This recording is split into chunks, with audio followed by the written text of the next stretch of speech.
Tonight on Would I Lie to You, National Treasure, Wendy Richard.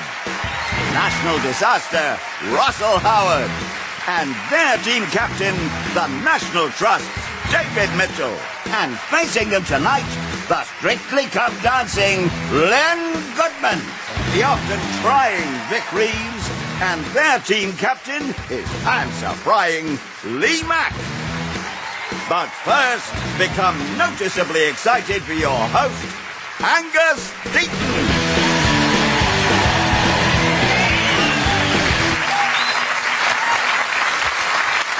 Good evening and welcome to Would I Lie to You, where over the next half hour you'll hear some unbelievable truths and some downright lies. I'm delighted to be your host. We'll be an obvious example of a downright lie.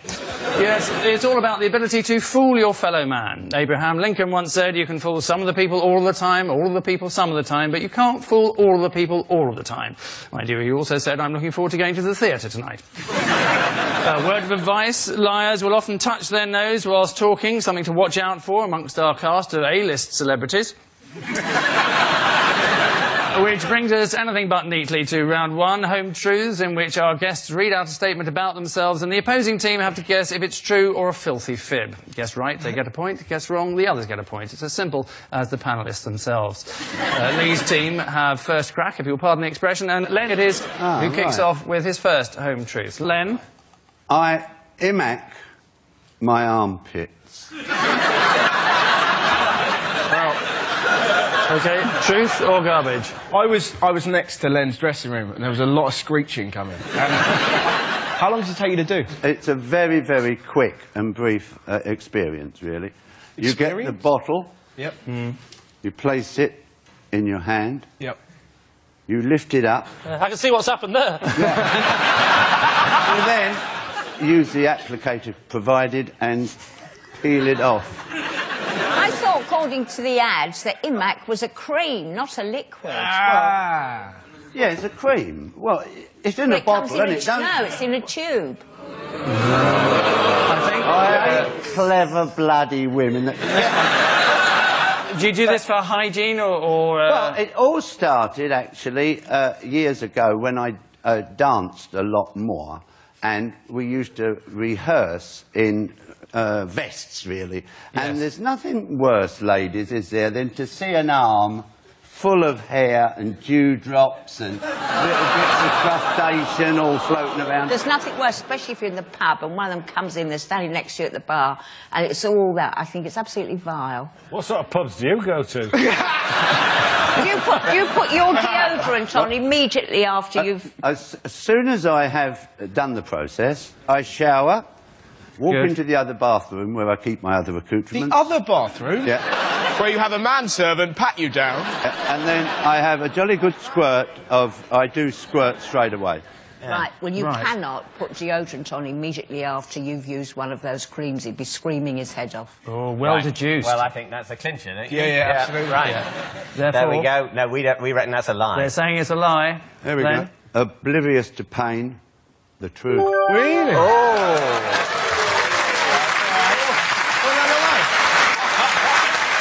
Yes, it is true. Len does imac his armpits, and if you want to know where Len's armpit hair ends up, just have a look at Bruce's head. Apparently, when Len puts his arms in the air, it's like Britney Spears and Lindsay Lohan getting out of a car together. Our next revelation comes from David. I used to proofread dictionaries for a living.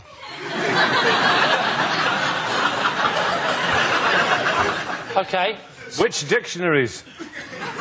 They were English dictionaries. Never mind. Yes, but which one, the OED or the Webster's? They were dictionaries for learners of English. Was it laugh a minute? I have to say, what was weird about it is that because it was so boring, I became a huge hypochondriac during the process. And, you know, it's so dull what you're supposed to be doing that you start thinking, oh, I think there's a bit in my finger, I can feel my little finger, maybe there's something growing in there that's going to kill me. Or I think my left eye, I'm going blind in one eye. Right. All right, then, what's the first word in the dictionary, and you can't have aardvark? Well, it's A or A. You can't have two guesses. I look at him and he looks, to me, like a dictionary reader. Oh, thank you very... I might just kill myself now. Bit like I've got a feeling there's a hint of truth in that. Right, OK. And are you thinking, yes, he's telling the truth, or he's a filthy lying git? It's true. Is it? Is it true? Yeah. My team think it's true, so we're going to go with true. OK, you're saying that I look like a man who's gone to the depths of tedium and not come back. Yeah. Well, that's because I am. It's true. Yes, it is true. David did proofread dictionaries for a living. Yes, ladies, his middle name is Danger. He claimed it was one of the happiest times of his life, or as he called it, the most felicitous epoch of his existential being. Proofreading is, of course, vital to any piece of writing. Even the scripts on this show are subject to rigorous scrutiny. Russell, surprise us all. I was a contestant on Junior MasterChef. Thank you.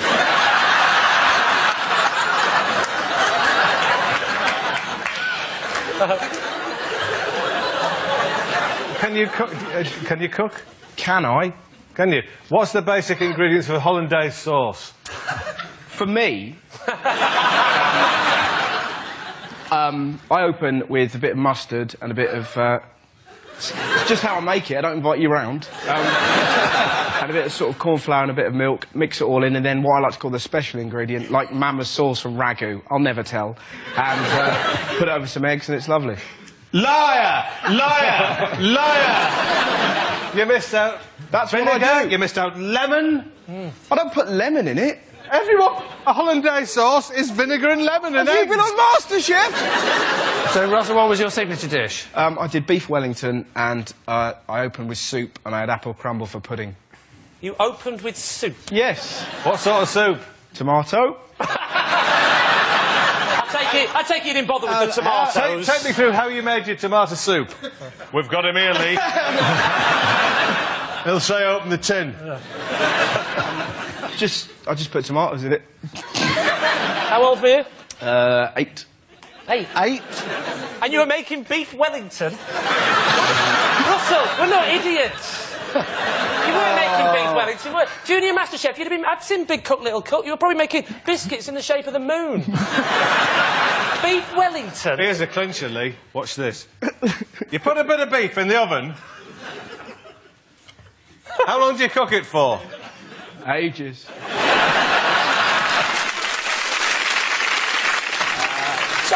He's lying. Yeah, you liar. They're saying you're lying. I'm lying. He's lying.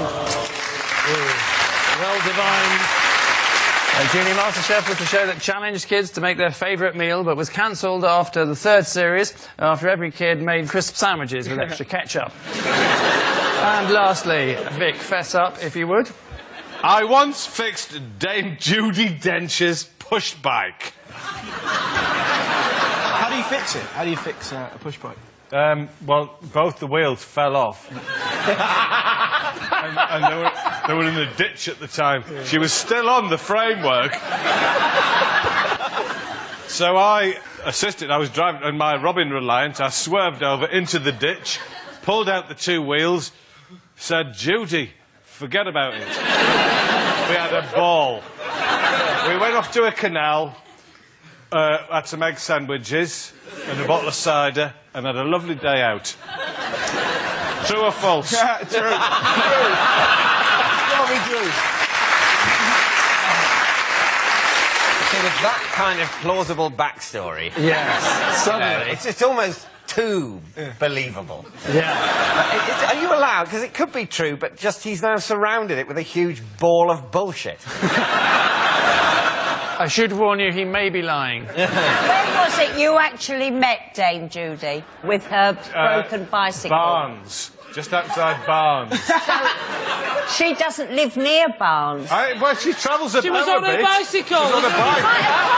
Right Riding. across You don't London. cycle outside your own front door, do you, in a circle? You've got to go somewhere.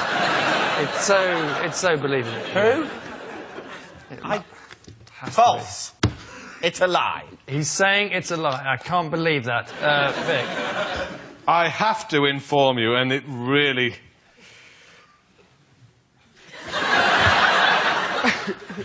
It's a lie. Yes, we would have thought. all of which brings us to the end of this pulsating opening round, with Lee's team having accrued 4 points and David's a meagre 2.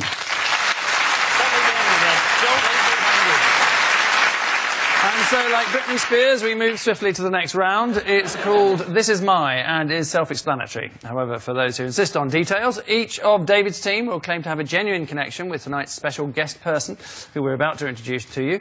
It's up to Lee's team to spot whose connection is genuine. So please welcome this week's special guest person, Morris.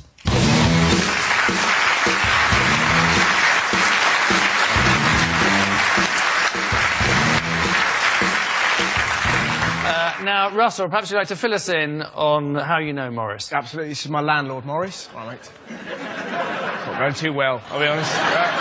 But he's actually the 16th Earl of Westmoreland. Good. So, a landlord who is also the Earl of Westmoreland. David, what's Morris to you? He's my teacher, and he's training me in the art of ventriloquism for my next acting role. So, a ventriloquist teacher. And lastly then, Wendy, what's your connection with Morris? This is Morris. He's my hairdresser, and he also cuts the hair of Tony Blair. So there you are.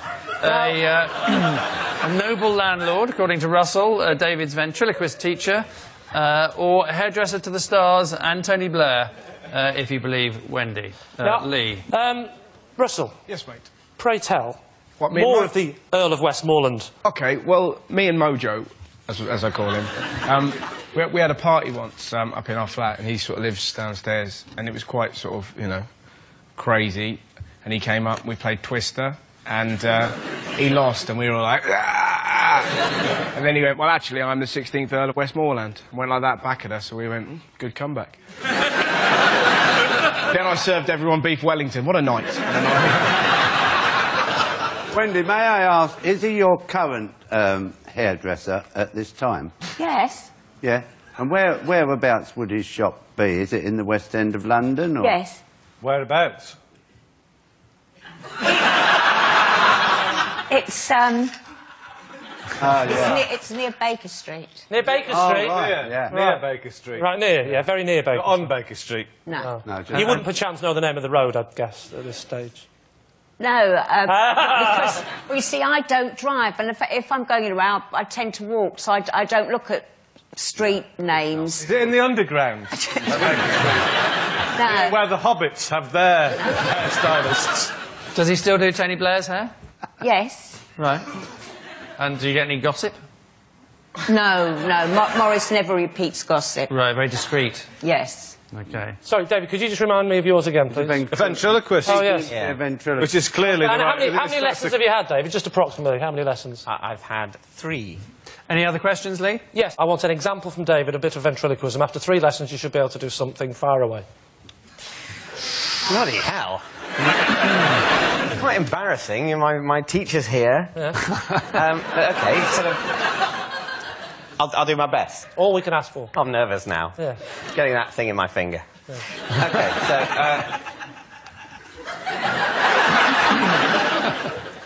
Hello, how are you?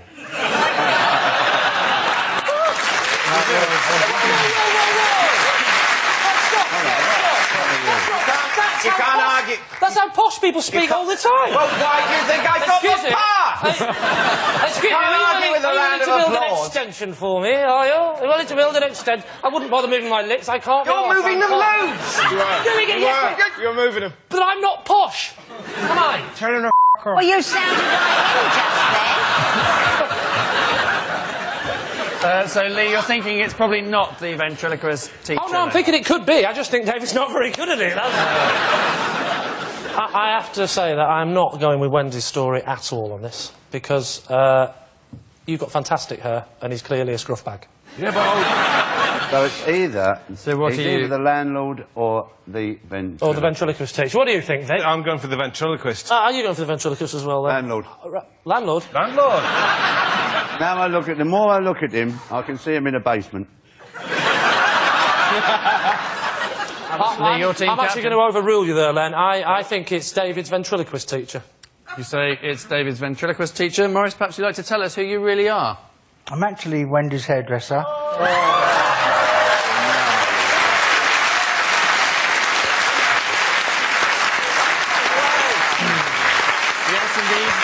He's Wendy Richards' hairdresser. Well done to Morris. And I do cut Tony Blair's hair. Oh, what's he like? Very nice. Is he? You don't fancy giving him a wet shave occasionally, do you? I've asked him to, no luck. Oh, what did it, though? You don't even know where his shop is. More importantly, what have you been doing in my flat? Morris, thank you very much indeed. Well done. Many thanks to Morris Miller.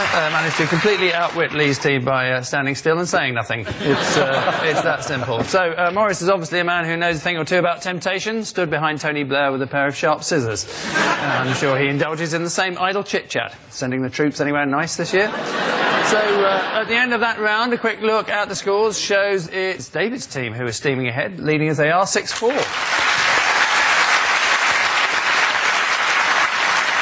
And so to the round widely regarded as Telly Tales, each member of one team will follow up a clip from a much-loved TV show with a riveting piece of information relating to it. All their opponents have to do is to work out whether that statement is truth or tosh.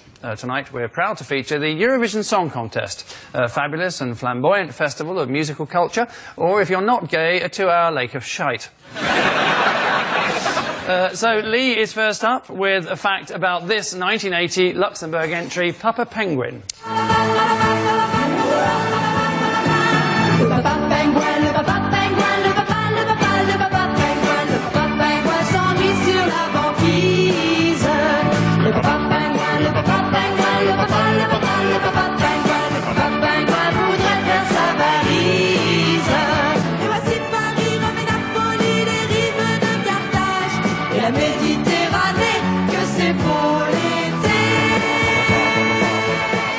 OK, that was the spectacular Papa Penguin in 1980, but Lee has an even more extraordinary fact. Lee. Yes, now, I know what you're thinking. You're probably thinking, fine, that was probably, well, definitely the only animal that was featured that year in the Eurovision Song Contest. Well, stop your horses and get off, because I've got a fact. The Swedish entry that year also had a real live orangutan as the dancer. So what are you thinking? Well, I just think, can you imagine how pissed off the poor Luxembourg team were going to be? We thought we'd nailed it this year with this man who looks almost exactly like a penguin. I mean, you can, if you look very carefully, you can tell that it's maybe another seabird. Yeah, but what about the welfare of the orangutan being made to be distressed in a programme that nobody really watches? I don't know whether the orangutan would be more upset being in Eurovision than in a better programme. I think there's a chance that an orangutan might find even being in something excellent like The Office quite a distressing experience, because he's not going to get it. Very few orangutans understand the structure of a script. I think their critical faculties are almost nil. Yeah, he wouldn't get Terry Wogan's irony. So... Well, you'd be surprised, David. You'd be surprised. The question we have to ask ourselves, then, is how cruel are the Swedes? Are they... We should put that into Google. Are they a cruel people? I think if they got an orangutan, wouldn't it would totally freak out and either go mental and smash up some sound equipment. Well, that'd be great. Maybe that was it. It just got a guitar and started smashing it. Maybe they said, we don't need to write a song, we'll just see what the monkey does. Well, that's how Ginger Spice started. You're probably taking the whole... When I said they were dancing, you're probably, you know, in your head, you're thinking like a routine here, you know. It simply, his job was to just, you know, it was obviously caged, so it was in a cage. It was caged? What's rubbish? What do you mean it's rubbish? I had like a pole. I had an image of it doing like that. Sweden, actually, they're usually among the more competent entries to Eurovision, aren't they? I mean, they have won it in the past, I think. Yeah, ABBA, they're Swedish. They're Swedish. I am quite into music. They wouldn't have needed a gimmick like that. Exactly, they wouldn't have needed a gimmick like that. I think true. I want it to be true. Well, I wanted Father Christmas to be true. I still do. What do you think, Wendy? You think? I think not. I think not. OK, well, that's what you're saying. Let's find out if you're right. Did Sweden ever have a orangutan in their band? Lee? Well, actually, it was a lie. Well done. It is a lie. Sweden did not have a live orangutan in their band. He left due to musical differences. They wanted to do an up-tempo power pop number, whereas he wanted a banana. In fact, to this day, the hairiest thing to actually enter Eurovision was Dana International. So, Len, is next. Here's the Finnish entry from 1976, the majestically titled Pump Pump.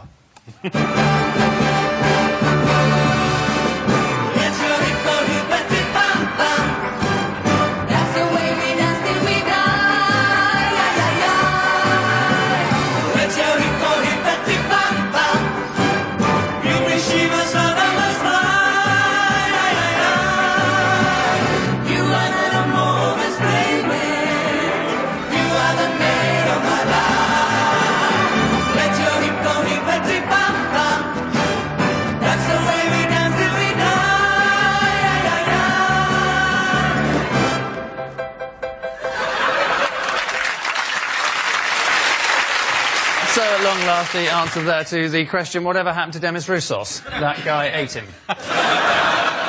That was Pump Pump, anyway, by Freddie and the Friends. But what is Len's additional piece of priceless trivia? Len?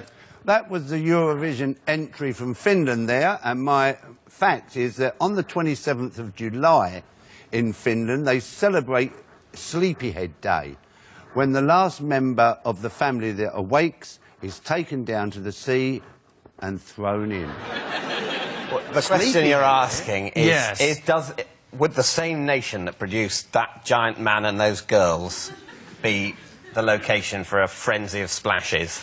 That's pretty much the connection between... So where does Sleepyhead Day come from then, Len? Well, it dates back to the Middle Ages, where evidently 7 Christians slept in a cave for 200 years. And so they came up with this sleepyhead. And I can actually tell you the Finnish for that is unikapaka. Unikapaka. Where we get the Knickerbocker glory from. Yes. Originally, it was packed with sedatives. What do you think?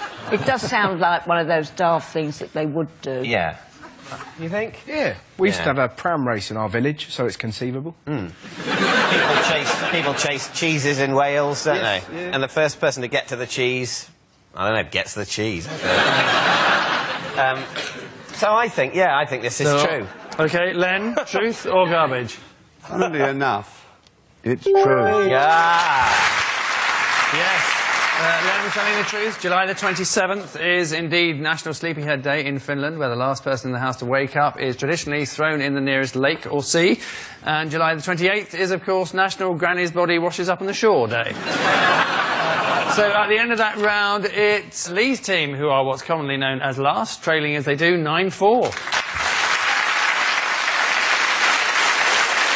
And so to our final quickfire round, featuring some more home truths, but this time against the clock. A random flashing light will select which of our panellists has to dish more dirt about themselves, the eternal question, as ever, being, are they to be believed or are they a lying toe rag? It's David's team who are in the lead, so Lee's team needs all the points they can get, starting now. Wendy. I have no idea how to use a laundrette washing machine. How long have you stood in the laundrette? 22 years. So you don't know how to use one. Hazard a guess. How would you think that you do it? Well, what threw me is the coins. They are tricky. And... Are you saying you've never been into a laundrette? I have been into the laundrette. No, I didn't know how to work the machine. You know, William Shatner can't really fly a starship.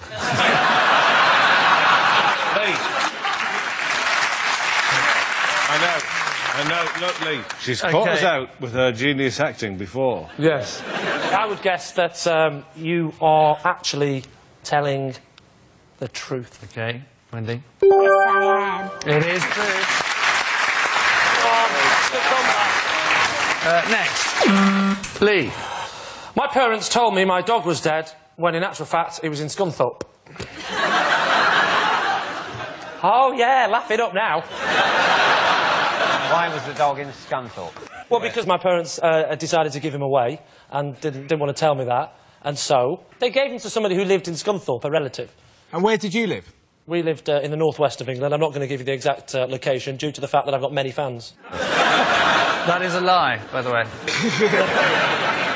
What happened when you went to visit your relative that had the dog? Yeah, exactly. Well, it was a distant relative, so we didn't have to see them that much. I think could well be true. You don't believe it? I don't. OK, we go with a lie. OK, Lee, put us out of our misery.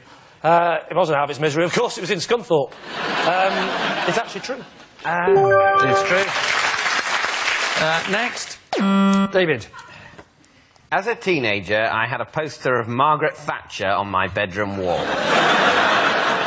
I totally believe you've still got a picture of Margaret Thatcher on your wall. David, describe to me in detail the picture, please. Well, she was in a sort of blue suit. Yeah. True. And I think it was sometime during the election, it looked like. When True. Sort of going along a crowd of people. Did you have other great Tories on your wall as well? Other pictures of... Well, Pitt the Younger, obviously. I still got him up there. Right. Lee, what's your answer? I'm going to have to confer now. What do you think, Vic? True, my love, true. What do you say? I think it's true. I think you're both wrong, and I think it's a lie. Yes. It is a lie. Well, overruled. Well done, Captain. Can I just say thank you? Thank you for not believing that. You know. Yes, David did not have a photo of Margaret Thatcher on his bedroom wall. He could see her quite well enough through his night vision binoculars. Next, Len. I killed a falcon while playing golf.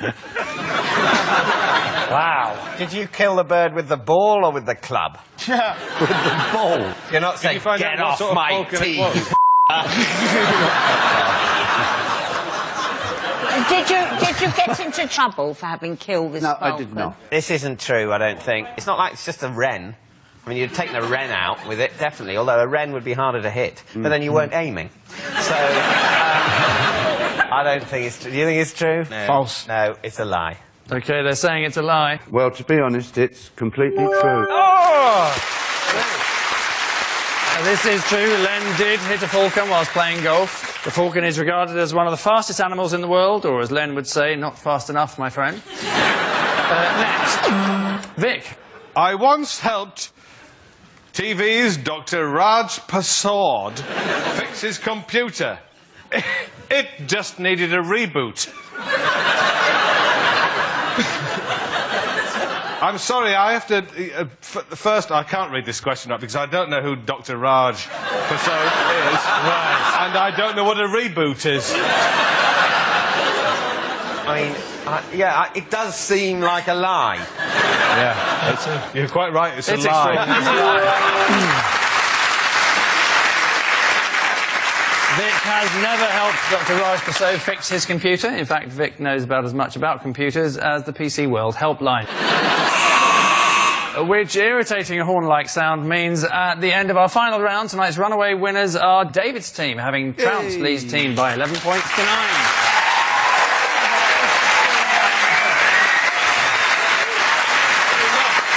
So, congratulations to David's team and our deep and sincere sympathies to Lee's team. Yep, another lie.